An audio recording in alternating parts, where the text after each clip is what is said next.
Les risques existentiels qui menacent l'espèce humaine sont nombreux.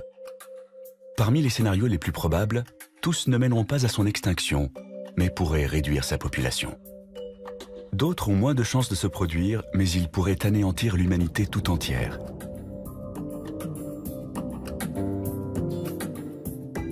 Dans notre liste des 10 scénarios pour une fin du monde au XXIe siècle, nous avons classé les dangers naturels de la 10e à la 6e place.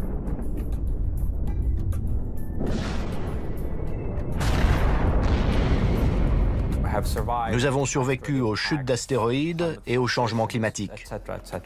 Il paraît peu probable qu'un de ces dangers nous soit fatal au cours des 100 prochaines années. D'où ma conviction que si l'espèce humaine s'éteint au cours de ce siècle, ce sera le résultat d'une catastrophe anthropique, c'est-à-dire causée par l'homme lui-même.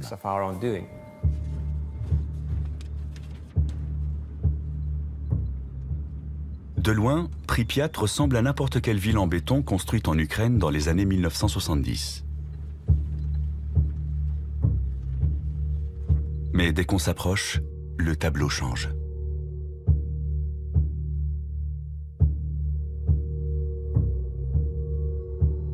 Il n'y a pas si longtemps, des dizaines de milliers de gens vivaient à Pripyat, jusqu'au jour où une catastrophe provoquée par l'homme l'a transformée en ville fantôme. L'attitude des gens est assez irrationnelle.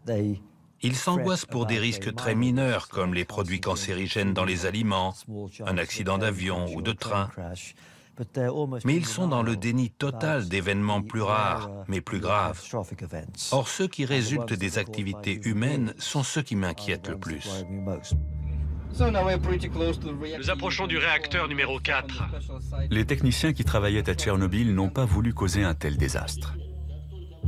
Ils effectuaient des tests afin de vérifier ce qui se passerait si les turbines de la centrale nucléaire étaient privées de leur source normale d'alimentation électrique. L'explosion du réacteur, dans la nuit du 26 avril 1986, a libéré des taux de radioactivité énormes, rendant toute la zone inhabitable pour des siècles.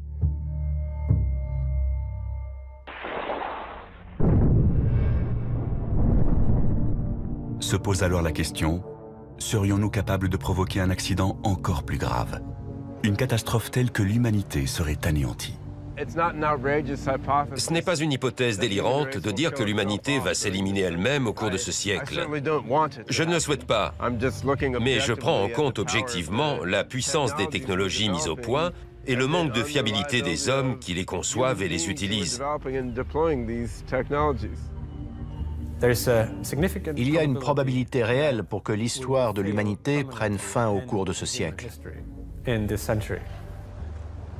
La seconde moitié de notre liste des scénarios de fin du monde recense ce qui pourrait résulter d'actions humaines.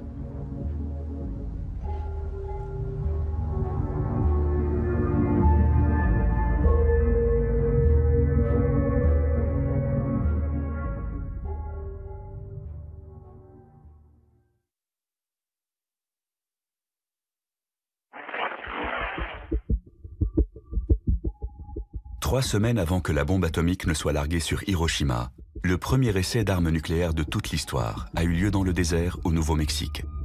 Prévu le 16 juillet 1945, le test baptisé Trinity avait soulevé certaines inquiétudes.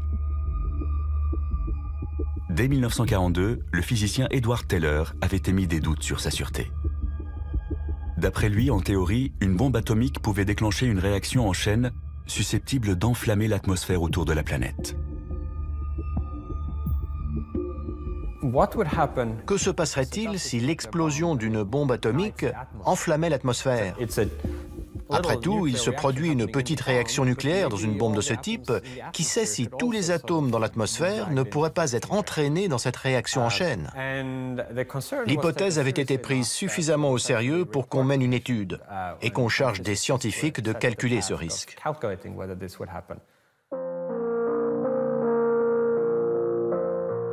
Aujourd'hui, les spécialistes savent dans quelles conditions un tel scénario pourrait se réaliser. Mais en 1945, les conséquences physiques de l'essai étaient mal connues et on ne pouvait pas écarter cette éventualité. Malgré tout, l'expérience a été réalisée.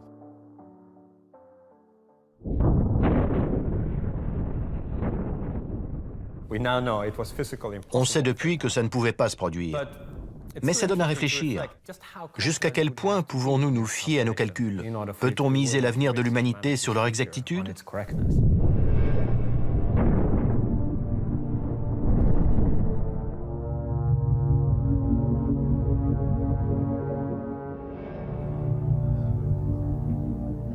De nos jours, les scientifiques mènent d'autres expériences dans le domaine de la physique. Ainsi, le plus grand accélérateur de particules du monde, qui se trouve au CERN à Genève, permet d'atteindre des niveaux d'énergie sans précédent. C'est dans cette pièce que nous enregistrons les données utiles obtenues par la collision des deux faisceaux du LHC. Le LHC est un anneau de 27 km, formé d'aimants supraconducteurs qui accélèrent en sens inverse deux faisceaux de protons à une vitesse proche de celle de la lumière. Les nouvelles particules créées lors de la collision devraient nous aider à comprendre la formation de l'univers. Ces images ont été filmées le 30 mars 2010, jour où le LHC a établi un nouveau record.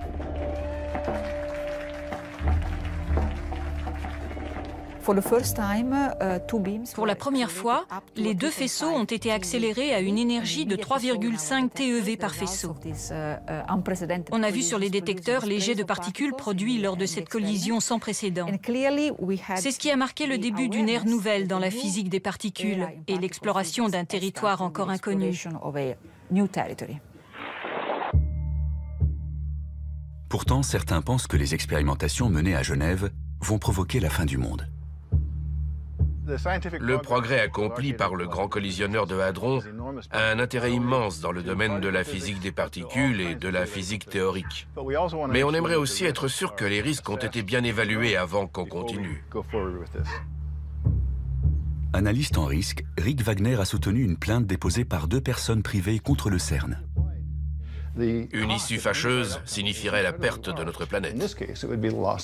Un certain nombre de gens estiment donc de leur devoir de citoyen vis-à-vis de la Terre et de l'humanité de faire stopper les choses jusqu'à ce qu'une évaluation soit menée à bien. Un professeur allemand a lui aussi déposé une plainte contre le CERN. Les physiciens devraient faire le maximum pour trouver le point faible de leur théorie. Je suis simplement de ceux qui leur disent « faites attention ».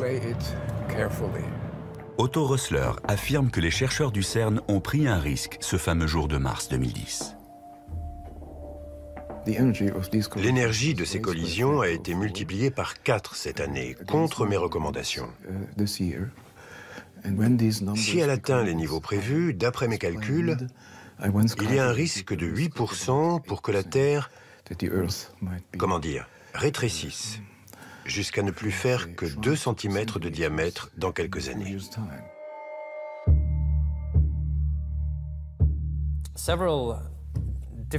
On a envisagé plusieurs scénarios possibles, en se demandant si les expériences en physique sur les très hautes énergies, comme celles menées dans le LHC, pouvaient poser un risque existentiel pour l'humanité. Il y a un risque que ça crée un trou noir à l'intérieur de la Terre. Otto Rössler est un spécialiste reconnu de la théorie du chaos. D'après ses calculs, la collision des particules pourrait entraîner la formation de trous noirs microscopiques. Dans le domaine de la théorie des trous noirs, on a encore des choses à apprendre. Je crois que mon groupe de chercheurs a fait une découverte à ce sujet. De minuscules trous noirs pourraient se former lors de collisions à très haute énergie. Jusqu'à présent, l'accélérateur fonctionne à un niveau d'énergie qu'Otto Rössler considère comme acceptable. Mais cela devrait bientôt changer. On progresse à pas de géant. Notre objectif est de multiplier l'intensité des deux faisceaux par 2 ou 3, afin de produire un plus grand nombre de collisions. C'est bien ce qui m'inquiète justement, parce que d'après mes résultats, il y a une probabilité non nulle pour que ça provoque une catastrophe. Les trous noirs sont des objets de l'espace dont le champ gravitationnel est si puissant que même la lumière ne peut s'en échapper. D'après les spécialistes, le centre des galaxies est occupé par des trous noirs massifs. et les étoiles massives s'effondrent pour former des trous noirs de taille moyenne lorsque leur carburant est épuisé. Mais en théorie, il pourrait exister des trous noirs infiniment petits. Si c'est le cas, les expériences menées à Genève pourraient en créer un. Fabiola Gianotti le reconnaît, c'est justement un des buts des chercheurs. La création de micro-trous noirs serait une découverte très importante. On y tient beaucoup. On pourrait produire ces particules à condition qu'il existe des dimensions spatiales supplémentaires, des dimensions microscopiques. Dans ce cas, la fabrication de micro-trous noirs serait possible, mais comme ils s'évaporeraient instantanément, ça n'engendrerait aucun risque. Pour Otto Rössler, au contraire, ces trous noirs artificiels posséderaient des propriétés différentes de ceux qu'on trouve dans l'espace. Le résultat de mes calculs montre qu'ils ne disparaîtront pas. S'ils sont assez lents pour rester à l'intérieur de la Terre, ils finiront par la dévorer de l'intérieur. Reste à savoir combien de temps cela prendra. Si l'on en croit le scénario d'Otto Rössler, un trou noir artificiel traverserait le champ magnétique de confinement de l'accélérateur de particules. Sous l'effet de la gravité, le trou noir serait attiré au centre de la Terre, où il grossirait en absorbant les atomes autour de lui, d'abord lentement, puis de plus en plus vite. Il aurait les caractéristiques d'un quasar. Il produirait 2 jets d'énergie dans 2 directions opposées qui finiraient par fuser de la Terre. C'est là qu'on se rendrait compte de la présence de cette machine qui finirait par avaler la Terre de l'intérieur plus ou moins rapidement.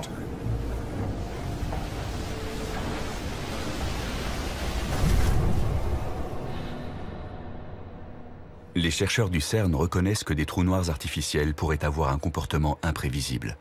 Mais ils ne pensent pas que cela présente le moindre danger. C'est vrai, on ne sait pas ce qui se passera.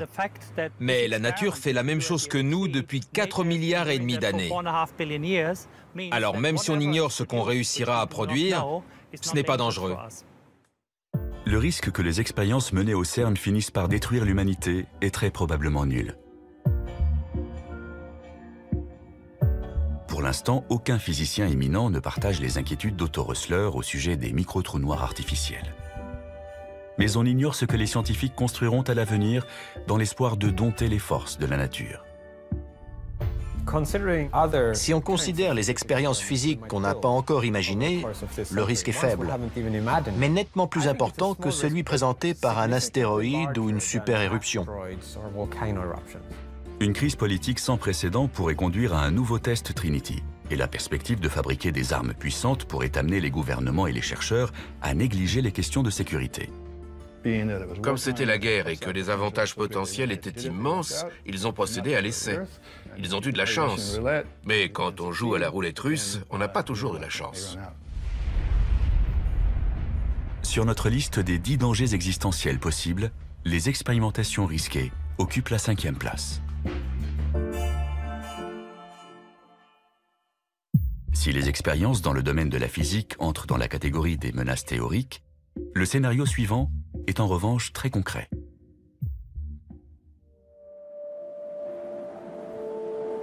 C'est l'été en Antarctique, en ce mois de janvier 1909. Il fait moins 50 degrés et l'explorateur Ernest Shackleton, qui tentait de rejoindre le pôle Sud, a été contraint à l'abandon. Sur le chemin du retour, il découvre quelque chose qui va transformer à jamais notre perception du continent de glace. Un morceau de bois fossilisé, mais aussi un fragment de grès qui porte l'empreinte d'une plante. Il n'y a qu'une seule explication possible à la présence de ces 2 éléments. Il fut un temps où cet environnement aujourd'hui désertique était couvert d'une forêt vierge.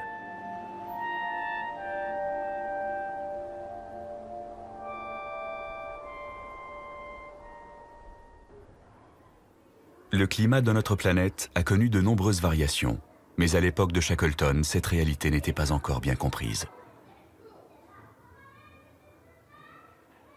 La Terre a connu une alternance de glaciation et de périodes beaucoup plus chaudes, comme celle connue sous le nom de maximum thermique du Paléocène-Éocène.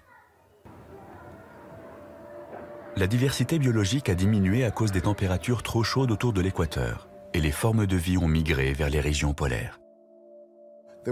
Il n'y avait pas de calotte glaciaire sur Terre. L'Antarctique et le Groenland n'étaient pas recouverts par les glaces. On sait aujourd'hui que l'Arctique et l'Antarctique étaient peuplés de crocodiles et plantés de palmiers. Nous allons maintenant connaître une nouvelle période de réchauffement. Mais cette fois, c'est nous qui en sommes la cause. On joue avec le matériau vital de la planète. On fait des expériences sur la Terre, sur nous et sur tous les autres organismes vivants.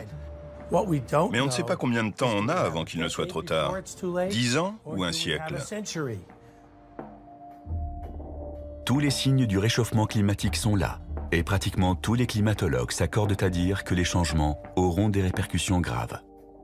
Le rapport du GIEC de 2007 a confirmé tous les rapports des années précédentes.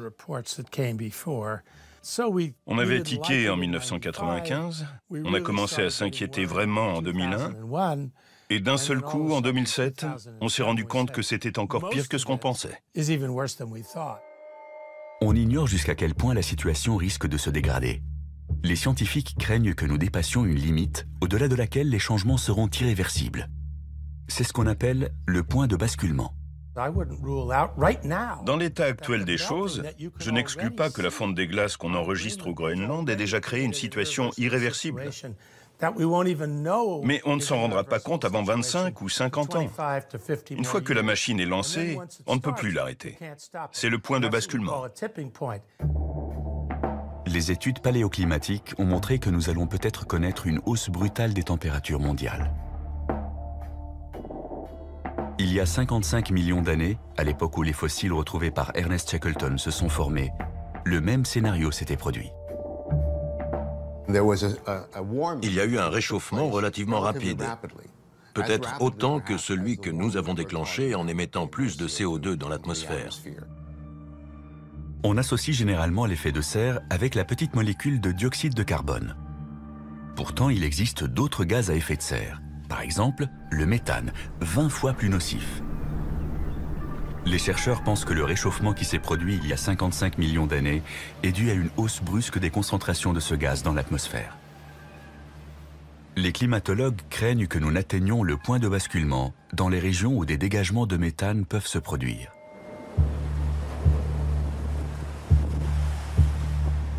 Les plus grandes réserves de méthane naturel se trouvent dans le sous-sol de la toundra sibérienne et le pergélisol sous-marin de la mer de Sibérie orientale. C'est également cette zone qui connaît actuellement l'augmentation de température la plus notable. L'association des deux n'augure rien de bon. Depuis le début du XXIe siècle, le printemps et l'été ont été plus chauds là-bas de 4 degrés par rapport à la moyenne relevée pour les années 1970 à 1999. C'est énorme dans cette région où le pergélisol est aussi étendu. Le pergélisol sous-marin contient de grandes quantités de méthane, un gaz à effet de serre très puissant. D'après les estimations, il y en a tellement dans cette région côtière immense qu'il suffirait qu'1% seulement soit libéré dans l'atmosphère pour accélérer le processus de réchauffement.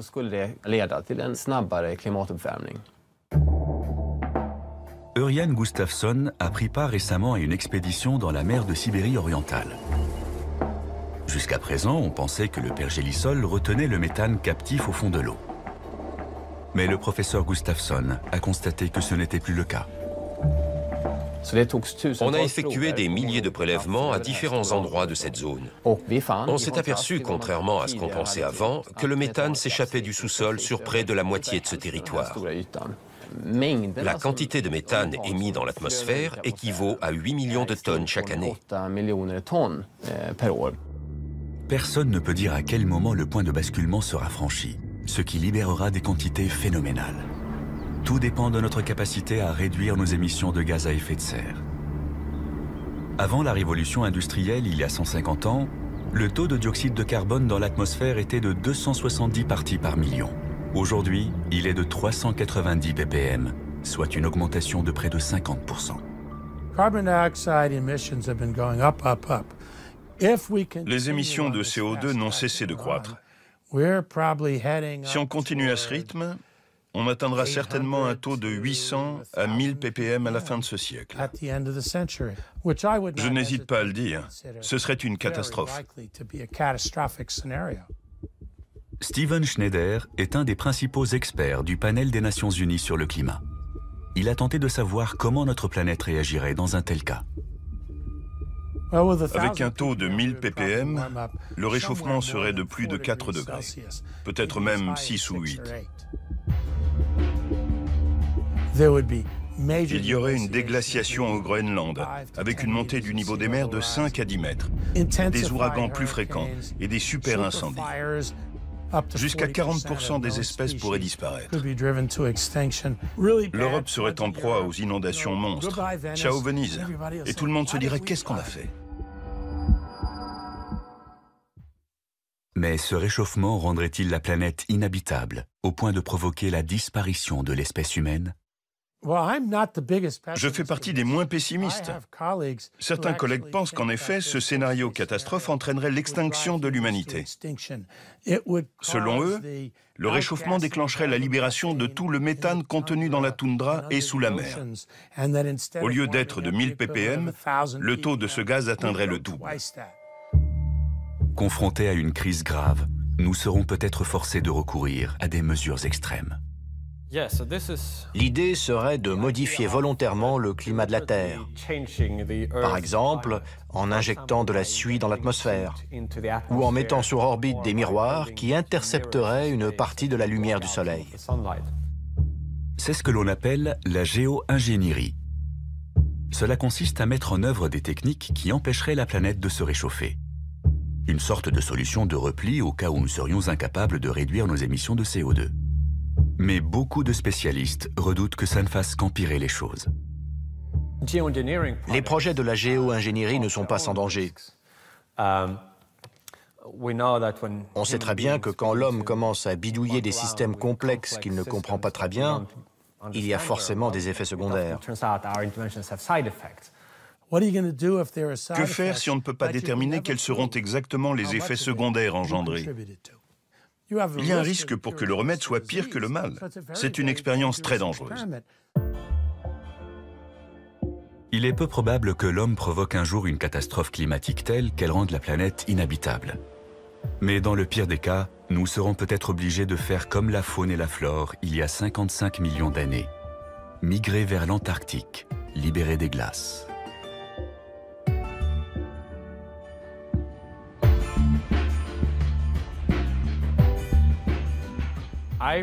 Je dirais que le risque est plus élevé que tous ceux que nous avons examinés précédemment. L'impact d'un astéroïde, l'éruption d'un supervolcan, voire les expérimentations risquées. C'est pourquoi la menace d'une catastrophe climatique est classée 4e sur notre liste.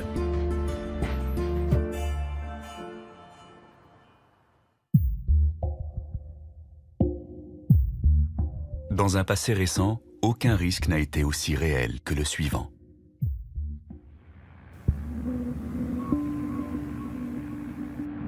Octobre 1961.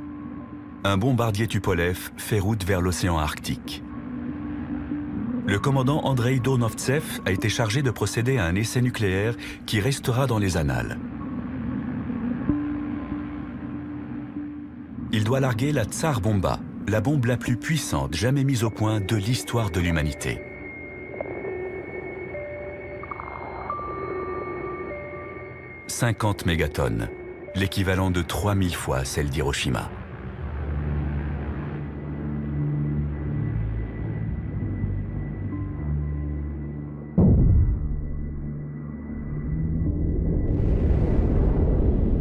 Le champignon atomique s'élève à plus de 60 km de haut.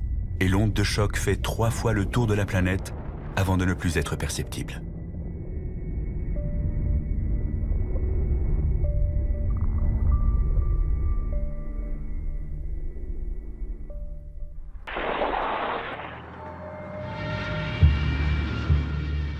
Cet essai a lieu au plus fort de la guerre froide, 6 mois après l'affaire de la baie des cochons et 1 an avant la crise des missiles à Cuba. Des événements qui auraient pu déboucher sur une 3e guerre mondiale. Dans les années 1970, il y avait plus de 70 000 armes nucléaires dans le monde.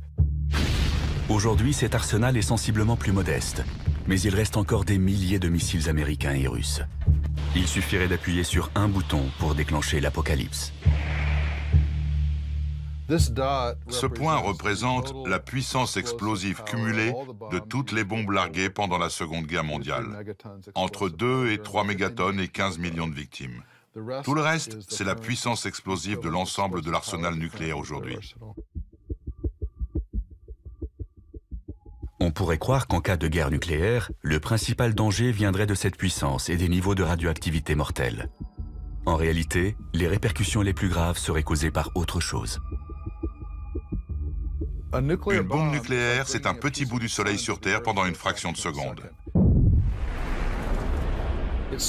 L'éclat est tellement brillant qu'il agit comme une allumette et brûle absolument tout dans un rayon d'une dizaine de kilomètres. La fumée de ces incendies resterait dans l'atmosphère pendant de nombreuses années. Ça bloquerait la lumière du Soleil et le refroidissement et l'obscurcissement provoqueraient alors un bouleversement climatique. Le fracas des bombes s'est tu. Dans le silence, un nuage s'élève dans le ciel. Les travaux d'Alan Robock montrent que l'arsenal atomique actuel suffirait à causer un hiver nucléaire. Voilà le nuage de fumée et sa distribution dans l'atmosphère. Les vents le pousseraient autour du globe et en l'espace de 2 semaines, toute la planète serait touchée. Peu importe la direction que prendrait la fumée, elle serait distribuée par les vents sur presque toutes les zones habitées en 15 jours.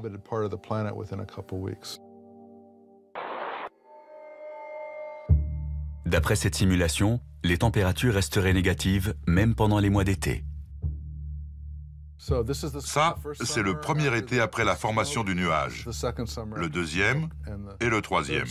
Pendant tout ce temps, les températures seraient négatives. On aurait un vrai hiver nucléaire.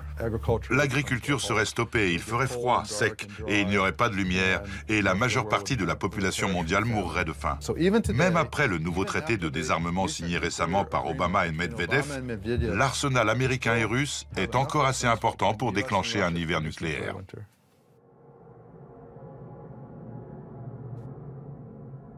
La guerre froide a pris fin au début des années 1990 et la situation politique est nettement moins tendue. Mais on ne peut pas pour autant écarter l'éventualité d'un nouveau conflit. Il ne faut pas se faire d'illusions. Ce n'est pas parce que la guerre froide s'est terminée sans incident nucléaire que nous sommes à l'abri de ce danger.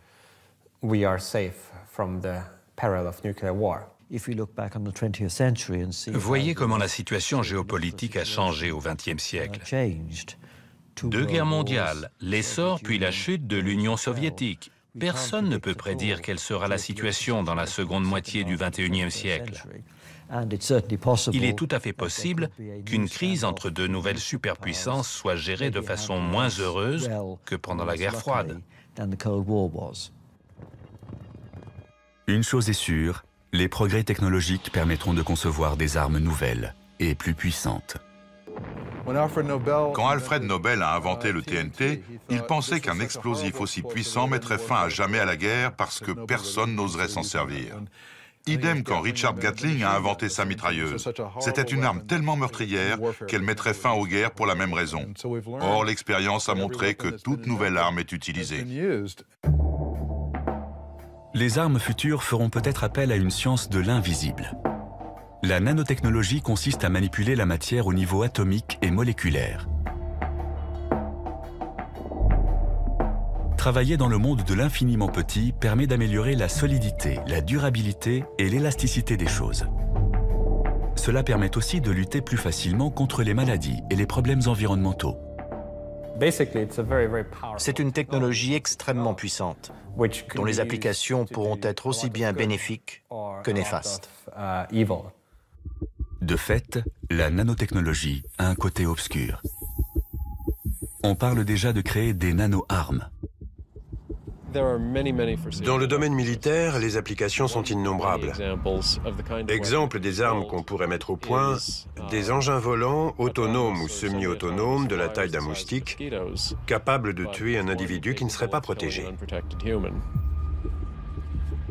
On pourrait imaginer une sorte de boîte qui contiendrait des mini-robots programmés pour repérer les êtres humains et leur injecter un poison. Ils vous piquent et terminé. Un prototype de ce genre existe déjà. Les machines volantes autonomes sont de plus en plus petites et intelligentes.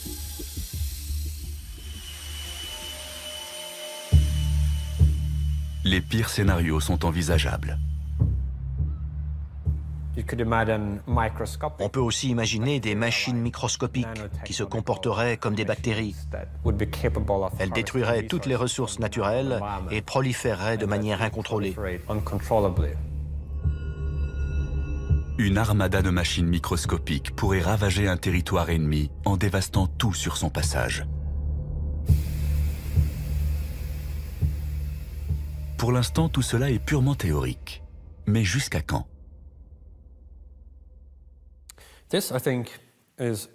C'est l'un des principaux risques existentiels qui nous menacent. Pour le moment, il est de zéro, car nous ne disposons pas d'armes nanotechnologiques susceptibles de mettre l'humanité en danger. Mais ce sera un risque à l'avenir. Va-t-on réussir à mettre au point un type d'arme capable de détruire le monde, à l'instar de notre arsenal nucléaire? La réponse est peut-être. On n'a pas encore complètement défini l'ampleur du danger. Mais ce n'est pas demain la veille qu'un cinglé ou un terroriste sera en mesure de fabriquer une arme de fin du monde avec des composés moléculaires. La Première Guerre mondiale a été une guerre chimique. Le gaz lacrymogène, le gaz moutarde et le gaz chloré ont été utilisés massivement sur les champs de bataille en Europe. La Seconde Guerre mondiale a été celle de la bombe atomique. Quelles seront les armes de la Troisième Guerre mondiale? La question reste ouverte. Einstein a dit un jour « Je ne sais pas quelles armes seront utilisées pendant la Troisième Guerre mondiale, mais la quatrième se réglera à coups de pierre et de bâton. »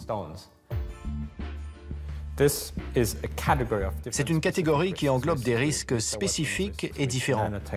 Armes nucléaires, armes nanotechnologiques, armes qui n'ont pas encore été inventées. Et de fait, la probabilité qu'une guerre déclenche une catastrophe existentielle est assez élevée.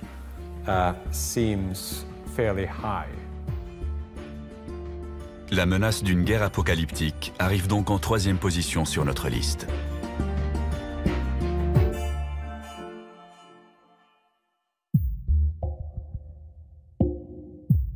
La deuxième place est occupée par un danger qui relève encore du domaine de la science-fiction.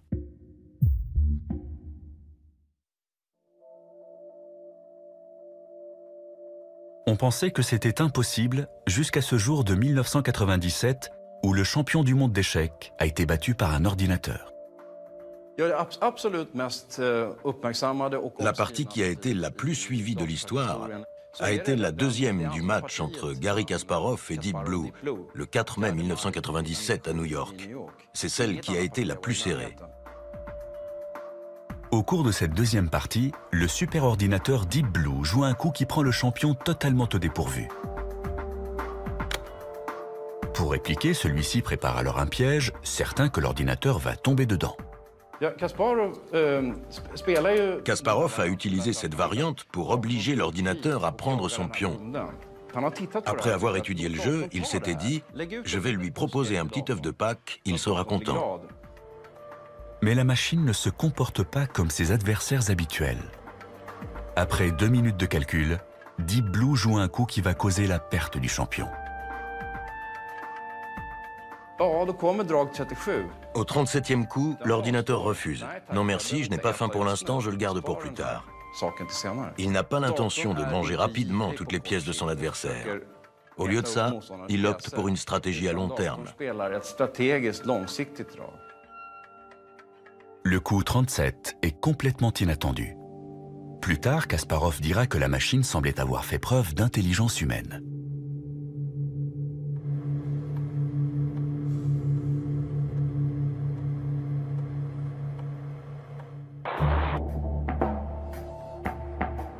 Il n'est pas exagéré d'affirmer que nous sommes entrés dans l'ère de la machine. Il nous serait impossible de revenir à un monde sans ordinateur ni automatisation. Les machines sont essentielles pour la gestion du trafic aérien, l'entretien des centrales nucléaires, le traitement des communications et le contrôle de l'économie mondiale. Sans elles, notre civilisation s'écroulerait. L'avenir n'est pas rassurant pour ceux qui pensent que nous sommes déjà à leur merci. Elles vont devenir omniprésentes et seront de plus en plus perfectionnées.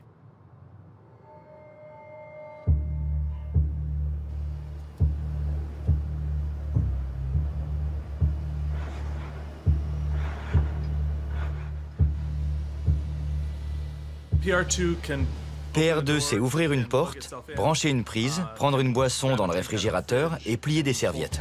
On peut lui faire plein de choses. Dans la Silicon Valley, Willow Garage met au point les appareils ménagers de demain. Ici, on est sûr que les robots deviendront aussi banals que les lave-vaisselle ou les ordinateurs. C'est ici qu'on assemble tous nos robots. Nous sommes convaincus qu'ils peuvent améliorer la qualité de vie des gens. On les verra bientôt dans les maisons et sur les lieux de travail. Un lave-vaisselle, c'est un robot très spécialisé.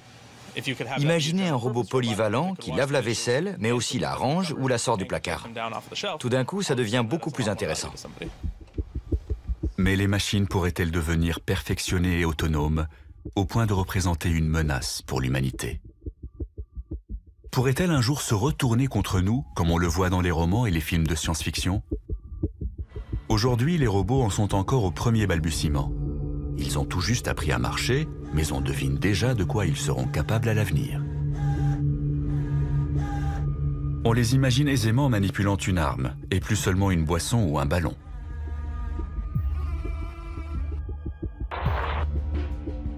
Il y a longtemps que l'armée utilise des véhicules aériens non pilotés, mais on voit aussi apparaître des robots terrestres sur les champs de bataille. Devant la banalisation des robots militaires, il a même fallu organiser des conférences afin d'évoquer les problèmes éthiques liés à leur utilisation en temps de guerre. Les gens ne se rendent pas compte qu'il y en a autant. On en avait très peu en 2001, mais aujourd'hui, il y en a quelques 7000 déployés en Afghanistan et en Irak. Certains sont utilisés pour la surveillance et la manipulation d'engins explosifs. Là-dessus, rien à dire. Ce qui nous gêne, c'est l'utilisation de ce que l'on appelle des plateformes armées, c'est-à-dire de robots de combat. L'armée américaine en a acheté 1700. Ils sont télécommandés, mais peuvent aussi fonctionner de façon complètement autonome. Lorsqu'ils repèrent un objectif, ils calculent une solution de tir en une fraction de seconde. Puis ils attendent, pour l'instant du moins, qu'un humain leur donne l'ordre d'agir.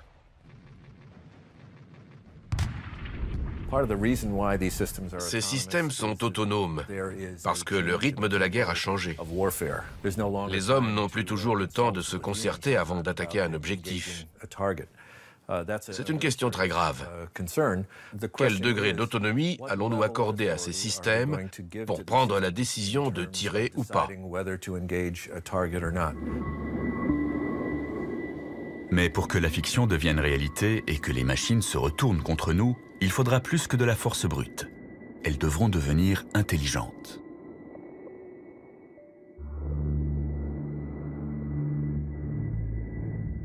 La communauté scientifique est divisée sur la question.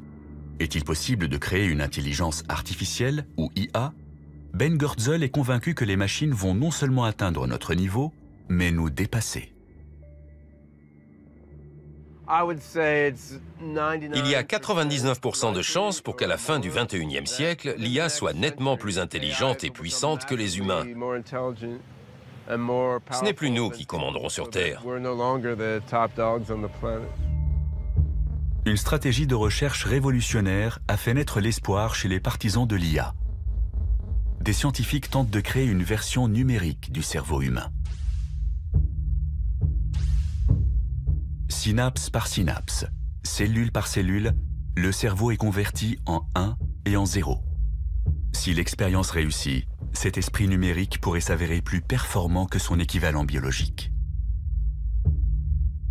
Un esprit numérique peut surpasser un cerveau humain dans de nombreux domaines. Il peut être plus intelligent et plus respectueux de l'éthique que l'homme. Il peut aussi être davantage capable de se corriger et de s'améliorer. Une machine super intelligente pourrait gérer les procédures à l'échelle mondiale bien plus efficacement que nos systèmes informatiques actuels. Mais la collaboration avec des machines est peut-être un pari dangereux.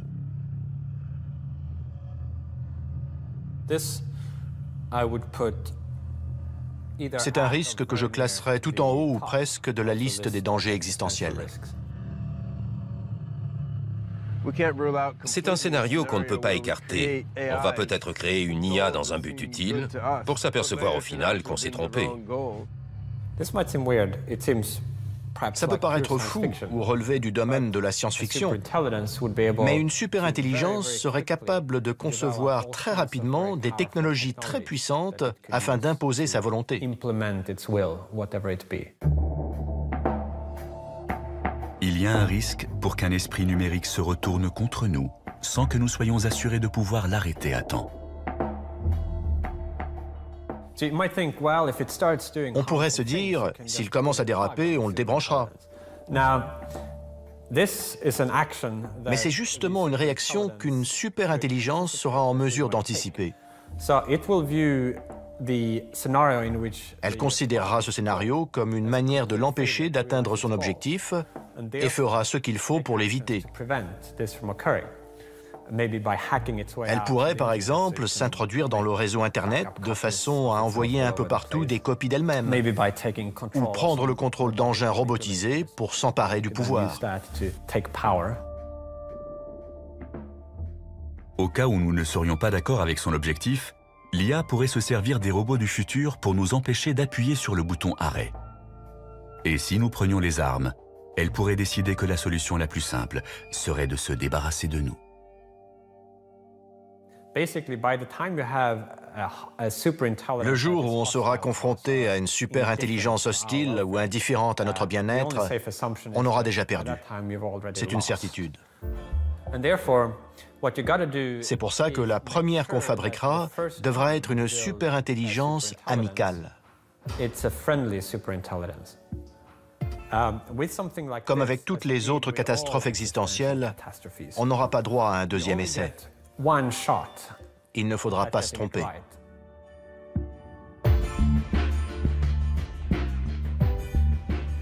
La menace que représentent des machines super intelligentes est en deuxième position sur notre liste de scénarios catastrophes.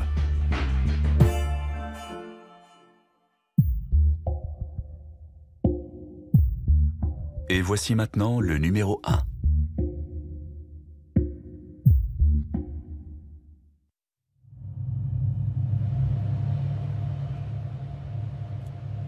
C'est un vendredi comme les autres en ce mois de mars 1979. Mais à la fin de la journée, le personnel du complexe militaire 19 à Sverdlovsk en Union soviétique va provoquer un accident catastrophique. Il y a toujours eu des accidents. Celui de Sverdlovsk en 1979 est le plus connu. Un technicien de maintenance a retiré le filtre d'un conduit d'aération. Il l'a dûment noté dans le registre, mais l'information échappe aux membres de l'équipe suivante. En l'absence de filtre, des spores de la maladie du charbon se dispersent dans le bâtiment. Le chiffre officiel a été de 80 morts. En réalité, on soupçonne que l'accident a fait 300 victimes. Les ouvriers de l'usine de céramique qui se trouve juste en face sont les plus touchés. La plupart de ceux qui travaillaient ce jour-là décèdent en l'espace d'une semaine. Rétrospectivement, on a appelé cet accident le Tchernobyl biologique.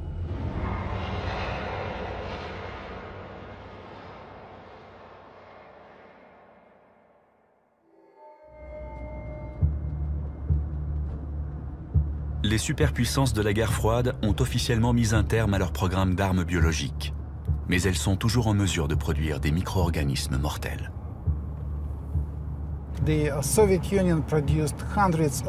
L'Union soviétique a fabriqué des centaines de tonnes d'armes biologiques, croyez-moi. De quoi tuer toute la population mondiale.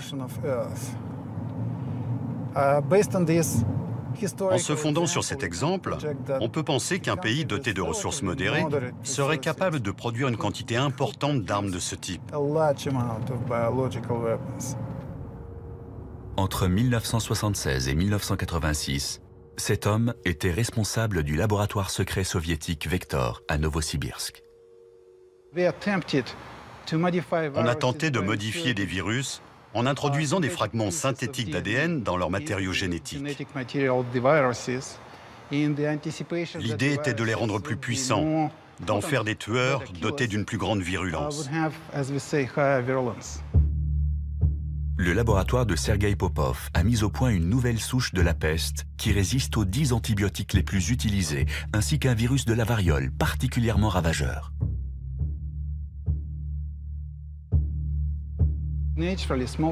En temps normal, la variole tue environ 30% des gens contaminés. Il a été prouvé de façon expérimentale, dans le cadre d'un de mes projets, qu'il était possible de créer un virus avec un taux de mortalité de 100%. En manipulant le code génétique, il est désormais possible de créer de nouveaux organismes vivants. Ce domaine de la recherche a été baptisé biologie de synthèse ou biologie synthétique. Beaucoup espèrent qu'il aidera l'humanité à faire face à de nombreux problèmes. Ce qui intéresse les chercheurs, c'est d'utiliser la biologie de synthèse pour dépister les tumeurs dans le corps et aussi nettoyer des sites irradiés. Notre imagination sera la seule limite dans ce domaine. Mais ce qui motive les investissements dans ce secteur, c'est l'espoir de pouvoir mettre au point un nouveau carburant pour les voitures et les avions avant que les réserves de pétrole ne soient épuisées. Cette herbe va être modifiée génétiquement afin qu'elle pousse plus vite et plus haut. Ensuite, une superbactérie créée synthétiquement la transformera en un biocarburant. Notre but est de copier des gènes de n'importe quel organisme pour fabriquer un carburant renouvelable. L'immense potentiel de cette technologie suscite cependant de nombreuses inquiétudes. Elle présente un risque grave. Imaginons que des scientifiques soient en mesure de créer des organismes qui finissent par évincer les formes de vie naturelles. S'ils venaient à s'échapper par accident d'un laboratoire, ils pourraient proliférer de manière incontrôlable. Quelles seraient les conséquences pour les écosystèmes? On n'en sait rien. Les risques sont nombreux. On ne peut pas être sûr à 100% qu'on n'introduira pas involontairement dans la nature un microbe génétiquement modifié. C'est pour ça qu'on travaille à doter ces organismes de circuits automatiques d'autodestruction, de façon à ce que les microbes en question se suicident s'ils sont disséminés dans l'environnement.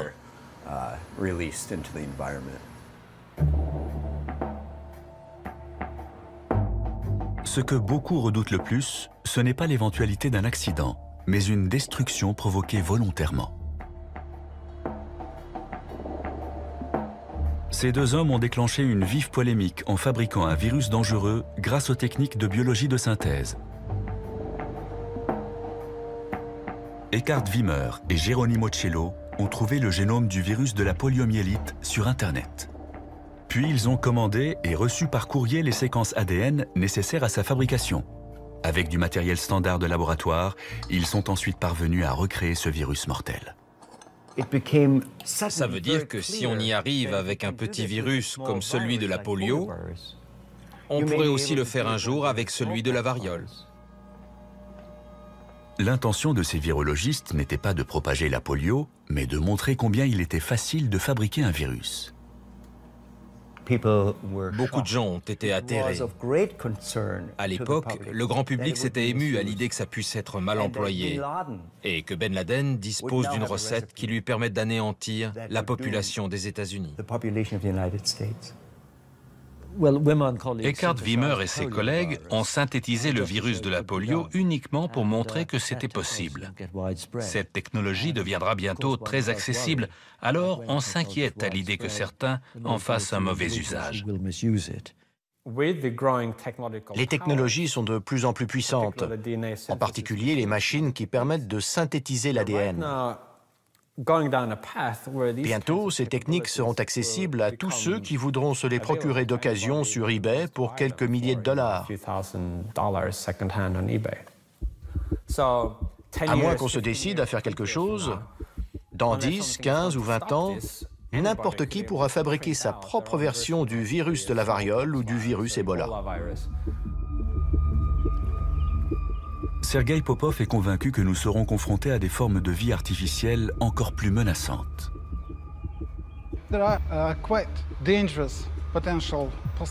Il y a d'autres hypothèses, comme celle d'une bactérie renfermant un virus. Les deux sont dangereux. Si on s'attaque à la bactérie, le virus continuera à propager la maladie. Et si on s'attaque au virus, on ne sera plus protégé contre la bactérie. C'est un scénario cauchemardesque. Une infection bactérienne doublée d'une infection virale pourrait se solder par une maladie que nous serions incapables de soigner. Les particules en suspension dans l'air sont le mode le plus efficace de transmission d'un agent pathogène. La victime inhale de fines gouttelettes de fluide, et il ne faut qu'une quantité infime pour contaminer un individu. Une attaque biologique pourrait être lancée dans un endroit comme celui-ci.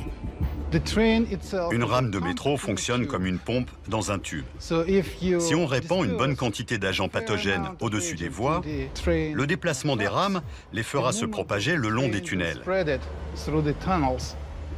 Ce serait suffisant pour contaminer beaucoup de monde.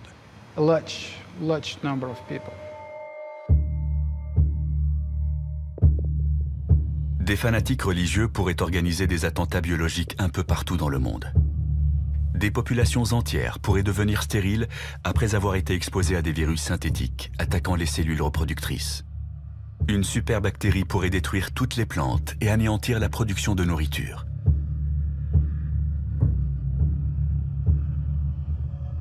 Comme on peut le voir, les scénarios catastrophes dans ce domaine, accidentels ou non, ne manquent pas.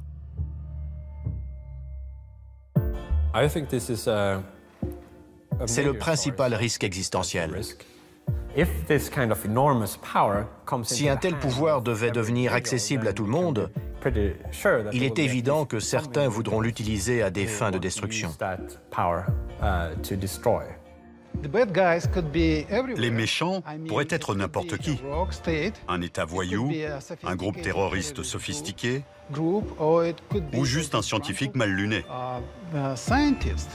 Ce serait difficile à mettre sur pied, mais très franchement, on sait le faire. Au XXIe siècle, la biologie de synthèse apparaît comme la plus grande menace contre l'humanité. Elle arrive donc en tête de nos 10 scénarios de fin du monde.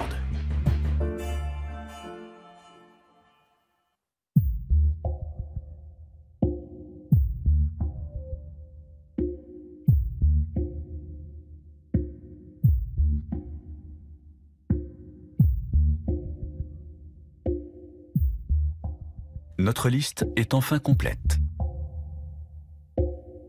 Pourtant, il faut encore évoquer un dernier danger, peut-être plus grave que les 10 autres combinés. Car notre jeu comporte une 11e carte.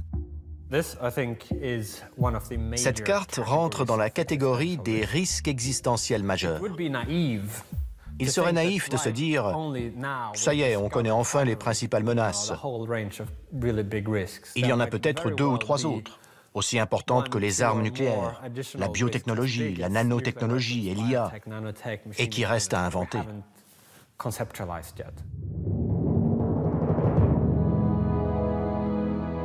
Le sort de Pripyat nous donne un aperçu de ce que serait l'avenir dans un monde où les hommes auraient disparu.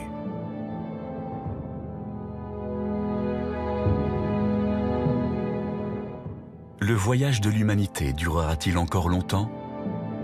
Tout dépend de notre capacité à survivre à ce siècle. Si nous y parvenons, le risque de voir l'homme s'éteindre à cause d'une catastrophe existentielle pourrait diminuer. À partir de là, l'espèce humaine pourrait espérer une certaine longévité et son avenir pourrait éclipser son passé.